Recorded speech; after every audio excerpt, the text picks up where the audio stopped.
አቶ ሰንበቶ በስተመጨረሻ ወደ እስር ቤት ገባ። ወይዘሮ ዝናሽና አቶ ሌኩንም ዛሬ ከእስር ቤት እንደሚወጡ ተነግሯቸዋል። ይህንንም አቶ ሰንበቱ ክስ ካልመሰረተ እስከ መጨረሻው ነፃ እንደሚሆኑም ተረጋግጦላቸዋል። ኤርሚያስም ከሀምላል ላይ መኪናውን አስመልሷል። ሆኖም ናሆምም በስተመጨረሻ ይህንን ድርጅት የማትወስድበት የሆነ ነገር ይፈጠራል እያለ ይገኛል። ሰላም ሰላም! ውድ የተወደዳችሁና የተከበራችሁ የማራኪ ቤተሰቦች ሰላማችሁ ባላችሁበት ዓለም ዳርቻ ብዝት ይበልላችሁ እያልኩኝ ቀጣዩን ክፍል ይዤላችሁ ቀርብ ያለው እስከ መጨረሻ እንድትከታተሉኝ ስል በአክብሮት ጋብዝኳችሁ። ስለምትከታተሉን ከልብ እያመሰገንኩኝ የባለፈው ክፍል ትንሽ ልንገራችሁ።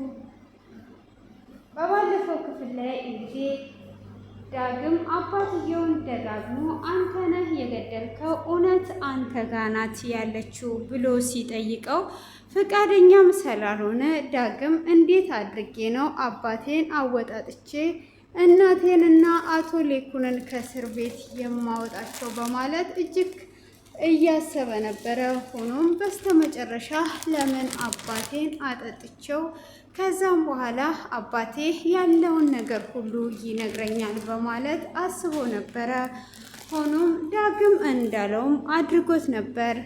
አቶ ሰንበቱ ሲመጣ እሱም በፍቅር ተቀብሎት መጠጥም ገዝቶ መጠጥ አጠጥቶት ካሰከረው በኋላ የዛን ቀን ማታ የተፈጠረውን ነገር እየጠየቀው ነበረ። ሆኖም እሱም በሚጠይቀው ሰዓት በስካር መንፈስ ውስጥ ስለነበረ ሁሉንም ነገር ነግሮት ነበር። የዛን ቀን አቶ ምትኩ እኔ ከመኪና ውስጥ ስወጣ ሲያየኝ ጊዜ አለመሞቴን ሲያረጋግጥ ሊጨርሰኝ ነበረ። ሆኖም ስለታም ነገር ከኪስ ውስጥ አውጥቶ ሊወጋኝ ስል ራሴን ለማዳን ስላሰብኩኝ እሱን መልሼ ወግቼ እኔን በጠቀለሉኝ፣ እሱን ጠቀለልኩት ወስደው እነሱም እሱን ቀበሩ በማለት እንግዲህ ያለውን ነገር ሁሉን ይነግረዋል። ይሄንን ያደረግኩት ገዳይ መሆን ፈልጌ ሳይሆን ራሴን ለማትረፍ ብዬ ነው ብሎ ይነግረዋል። በዚህ ሰዓት ዳጊ ሁሉንም ነገር እየቀዳው ነበረ። እሱም እንግዲህ ከቀዳውም በኋላ ያንን ሪከርድ ካደረገ በኋላ ሄዶ ለመርማሪውን አሳልፎ ይሰጣል። መርማሪው ምን አዲስ ነገር ይዘት መጣ ብሎ ሲጠይቀው አዲስ ነገር አባቴን የሚያስጠይቅ ነገር እና አባቴ ገዳይ እንደሆነ የሚያረጋግጥ ነው ይዤ የቀረብኩት ይለዋል። የታለ በማለትም ሲጠይቀው ዳጊም እንግዲህ በስልኩ ቀርቶ ይዞ ስለመጣ ያንን ሁሉንም ነገር ይሰጠዋል። እሱም ሲሰማ ካዲያ ይሄ መረጃ አይሆንም ወይ እናቴ አሁን አትለቀቅም በማለትም ይጠይቀዋል። እሱም አሁን ላይ እኔ ባልሆንም የምፈቅደው ነገ ጠበቃዎቹ ያለውን ነገር ቢያሳውቁንም ግን ይሄ በቂ መረጃ ነው። ስለዚህ እኛም አትክረን ምርመራችንን እንቀጥላለን፣ ቤተሰቦችም ይፈታሉ። ሆኖም ግን አባትህ የዛን ቀን የተደረገበትን ክስ ካልመሰረተ አባትም ሆነ አቶ ሌኩንም ሆነ ወይዘሮ ዝናሽ ነፃ መውጣት ይችላሉ ሲልም ይነግረዋል። እሱም እንግዲህ እጅግ በመደሰት እንደዛ ከሆነ ብሎ ወደ ቤት ይመለሳል። ሆኖም እንግዲህ ኤርሚያስ 80%ቱን እነሱን እንደጠየቀቻቸው ሀምላል ሲሰማ ጊዜ እጅግ ነበር እየተናደደው። ሆኖም ኑሐሚንን ደውሎ ይጠራታል። እሱም እንግዲህ ደውሎ ከጠራት በኋላ እውነት ሀምላል ይሄንን ነገር ጠይቋለች ወይ? እኔም መኪናዬን ሰጥቻታለሁ። ስለዚህ ይሄን ነገር እውነት መሆኑን አረጋግጥልኝ ብሎ ይላታል። እሷም አይደለም ካለች በኋላ እውነቱን ንገሪኝ ብሎ ሲላት ከናሆምም ይሄንን ነገር ሰምቻለሁ ንገሪኝ ብሎ ሲላት አዎ እውነት ነው በማለትም ትነግረዋለች። እሱም እጅግ ይደነግጥና እሺ በቃቸው ብሏት እየሄደ ሳለ እሷም ከእንደገና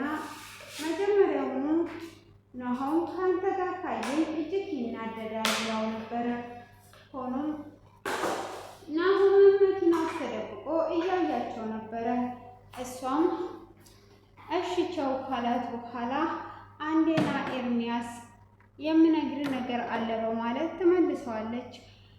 እሱም ከመለሰችው መጀመሪያ ተሰናባብተው ካሉ በኋላ ስለተመለሱ እንዴት እንደ አዲስ ፍቅረኛ እንደዚህ ጭራሽኑ ከተሰነባበቱ በኋላ እሱ ወደ እሷ ይመጣል በማለት ናሆም እጅግ ይናደዳል። እሷ ግን የጠራችው የእሱ ልጅ እነሱ ቤት እንዳለች ሙሉ መረጃውን ልትሰጠው ስለፈለገች ነበረ። ሆኖም እንግዲህ ይሄንን ያየ ናሆም እጅግ በጣም በመናደድ ሄዶ ኤርሚያስን አንቆ ይይዘዋል።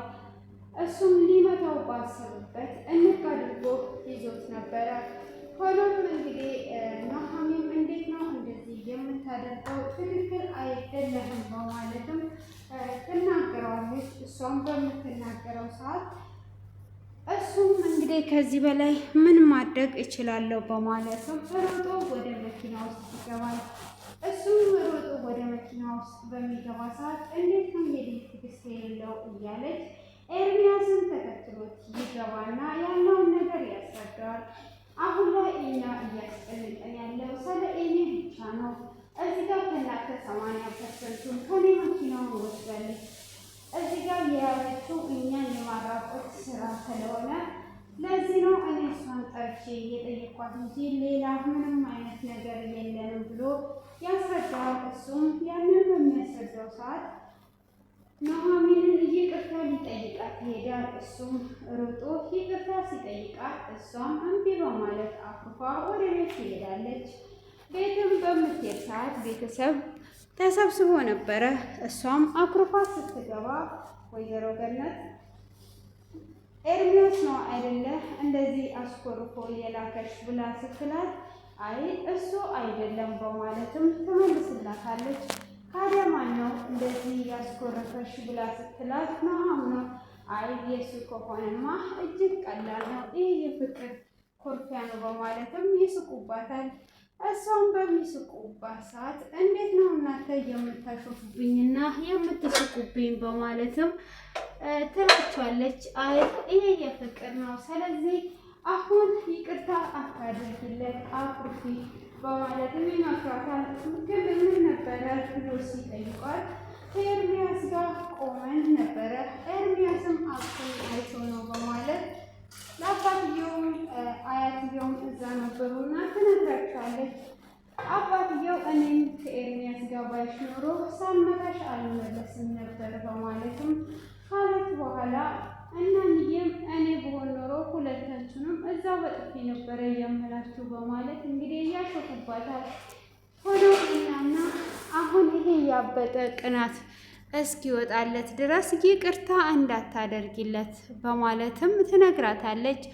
እሷም ይቅርታ ካላደረኩለት እንዲያኮርፈኝና እስከ መጨረሻው እንድንለያይ ይፈልጋችሁ ነው ወይ በማለትም ስትል አይ እንደዛ አይደለም፣ እንደዚህ ካልሆነ ፍቅር አይጣፍጥም በማለትም እንግዲህ እናናዬ ይመክሯታል። እሷም እሺ በማለት ትሄዳለች። ሆኖም እነጋሼ መቼ ነው የሚመጡት? ሄደንም ሳንጠይቃቸው እያለች እንግዲህ ወይዘሮ ገነትም እያወሩ እኔ እዚህ ጋር ስለሕክምናው ይዤ አይደል ወይ ያለሁት አንቺ ሄደሽ ጠይቂያቸው በማለትም ይላታል። እሷም እሺ በማለት ስትል እናናዬም እኔም ይሄን ሰውዬ ሄጄ መጠየቅ እፈልጋለሁ በማለትም ስትል እኔም እየጸለይኩለት ነው፣ በቅርብ መልካም ዜና እንሰማለን፣ የኔ ጸሎትም ከሱ ጋር ነው በማለት ትነግራቸዋለች። እነሱም እንዴት እንደዚህ ለማታውቂው ሰው እንደዚህ አልሽ ብለው ሲሏትም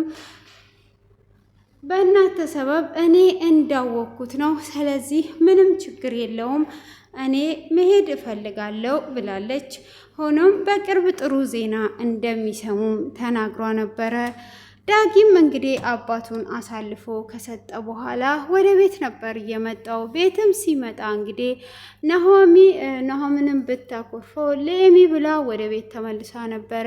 ኤሚም እንግዲህ በመጀመሪያ ላይ እጅግ በመናደድ ቁጭ ብላ ነበረ። ሆኖም ናሆም ምግብ አቅርቦላት ምግብ መብላት አለብሽ ብሎ ባላ ሰዓት በፍጹም እኔ ምግብ አልበላም በማለት እንግዲህ እየተከራከሩ እያለ ነበረ ኑሃሚ የመጣችው ማለት ነው።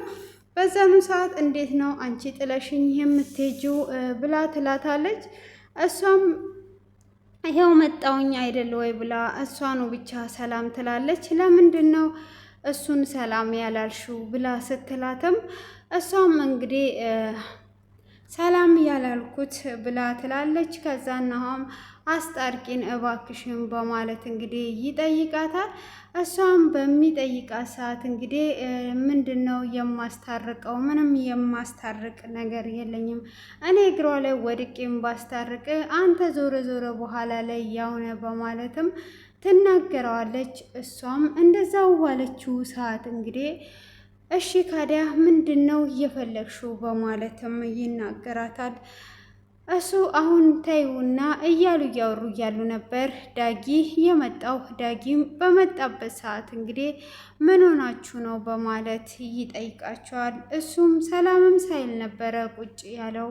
ሆኖም ኑሃሚ ሰላም አይባልም ወይ ዛሬ ብላ ስትለው እሷ ምንም ሰላም አላለችውም ነበረ። ሰላምም ስላላለችው እጅግ ዝም ብሎ በመቀመጡ በሰላም ነው ወይ እያሉ ሲጠይቁት አባትየውን አሳልፎ እንደሰጠ ይነግራቸዋል። እና ገዳዩም አባቱ እንደሆነ ሲነግራቸው እጅግ ይደነግጣሉ። እሱም እንግዲህ በዛኑ ሰዓት በሚደነግጡበት ሰዓት ምንድን ነው እሱ በማለትም ሲጠይቁት እንግዲህ የዛን ቀን የገደለው እሱ ስለሆነና መጠጥ አጠጥቶ ሁሉንም ነገር አወጣቶ ለፖሊስ አሳልፎ እንደሰጠው እነ ወይዘሮ ዝናሽም እንደሚፈቱ ይነግሩታል። እሱም እጅግ ይደነግጣል። እንግዲህ እንደዛ ከሆነ በጣም ጥሩ ነው በማለትም እንግዲህ አባትየው ይቅርታ እንደማያደርግለት እየጸጸተውም ቢሆን እንግዲህ ይነግራቸዋል። እነሱም ይሄንን አይተው ነገ እንደሚፈቱ እርግጠኛ ይሆናሉ። ይህንንም እንግዲህ ለኤሚ ትነግራታለች። ኤሚንም በቃ እናትና አባትሽ ወንጀለኞች አይደሉም፣ ነገ ይፈታሉ በማለት ስትነግራት እጅግ በጣም ነበረ የተደሰተችው። በቃ ነገ ይመጣሉ በማለቷ በጣም ደስ ብሏትም ነበረ።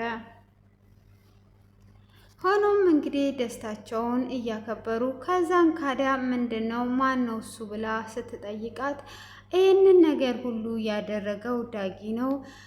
ዳጊ አባቱን አሳልፎ ሰጥቷል። የዛን ቀን የተፈጠረው ሁሉ አባትየው ነው እንደዛ ያደረገው በማለትም እንግዲህ ትነግራታለች ማለት ነው። አባትየውን አሳልፎ በመስጠቱ በጣም እንግዲህ ሁሉም እያዘነ ቢሆንም አባትየው በማምለጡ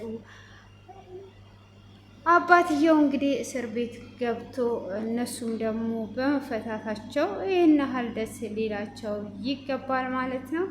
እንግዲህ ይሄንን ደስ ብሏቸው ካሉ በኋላ ለዳጊም እጅግ ነበረ ያዘኑት። ዳጊም እጅግ አዝኖ ይገኛል።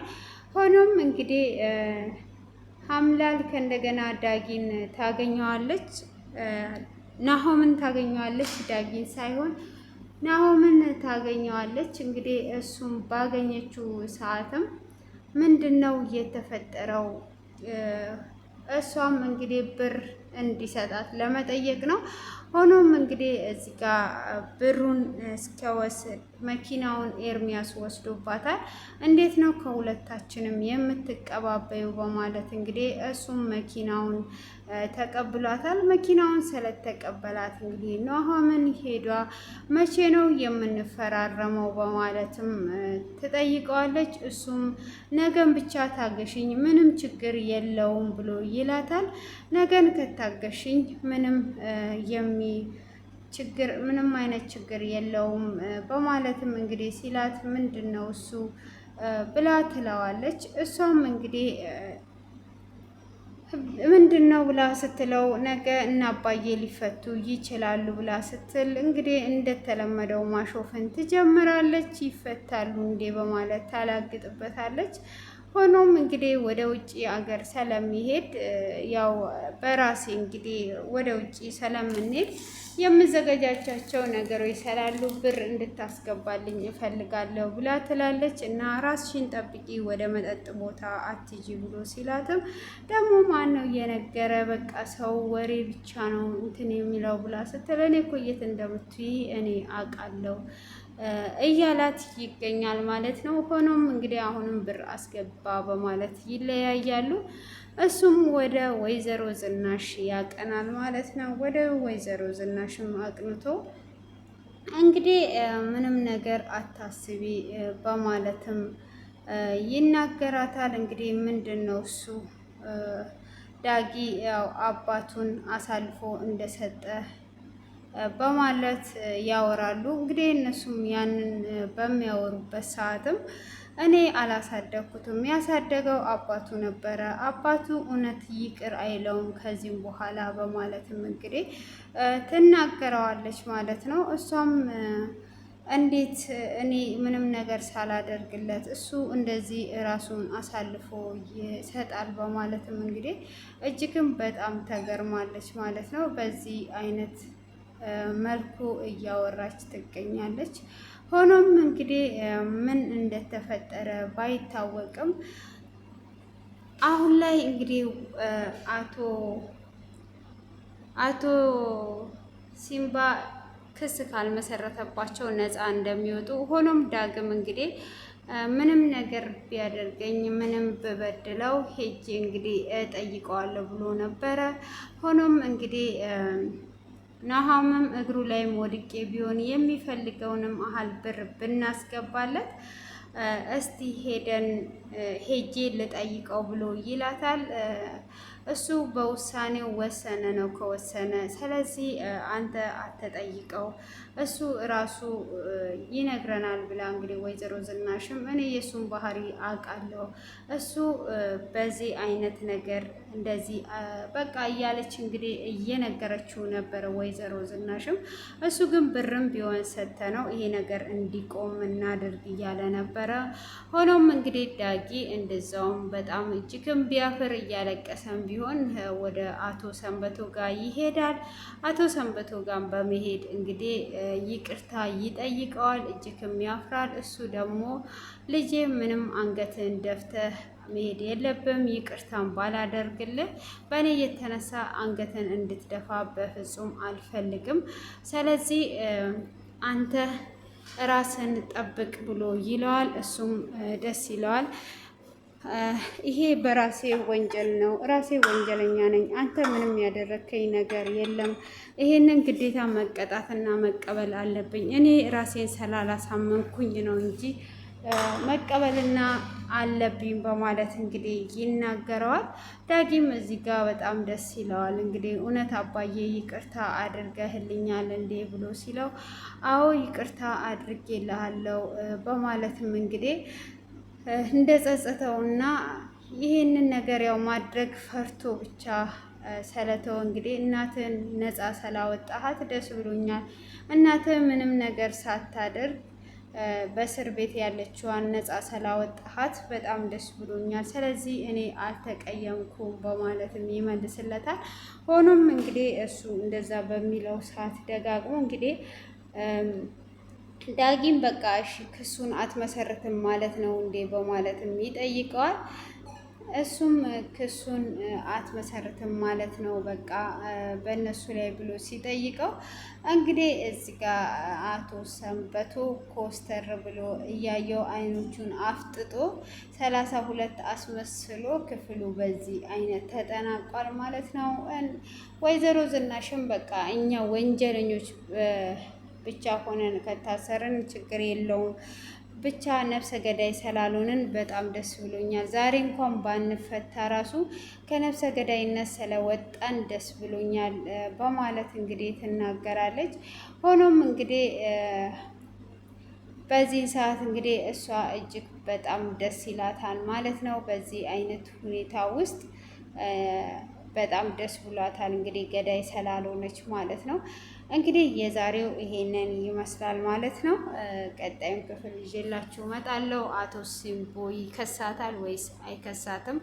እንግዲህ እነሱም ያንን ወንጀል እሱ ላይ ባያደርጉ ኖሮ እሱም ምትኩን አይገለውም ነበረ ማለት ነው። መነሻው እንግዲህ ፍቅር ነው መሰለኝ እና ወይዘሮ ዝናሽ ይቅርታ ታደርጋለች ወይስ አታደርግም?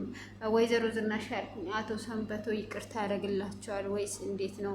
አቶ ሰንበቶ ስንት ዓመት ነው የሚፈረድበት? እንግዲህ ይሄ ቤት አያምርም ምናምን እያለ ወደሚያምረው ቤት ገብቷል ማለት ነው። እና ወዶችዬ ዳጊ አባቱን አሳልፎ መስጠቱ ትክክል ነው ወይስ ትክክል አይደለም የሚለውን ኮሜንት ላይ ዶቅ ዶቅ አድርጉልኝ። ዞሮ ዞሮ ግን ሀምላል ድርጅቱን እንደማታገኝ ያው እኔ ማቅ ነበረ። እንትናም የሆነ ነገር ተፈጥሮ ይቀራል እያለ ነው እና አሁን ማለት ነው እንግዲህ እንደዛ ነው ማለት ነው። ድርጅቱ ቀርቷል ማለት ነው።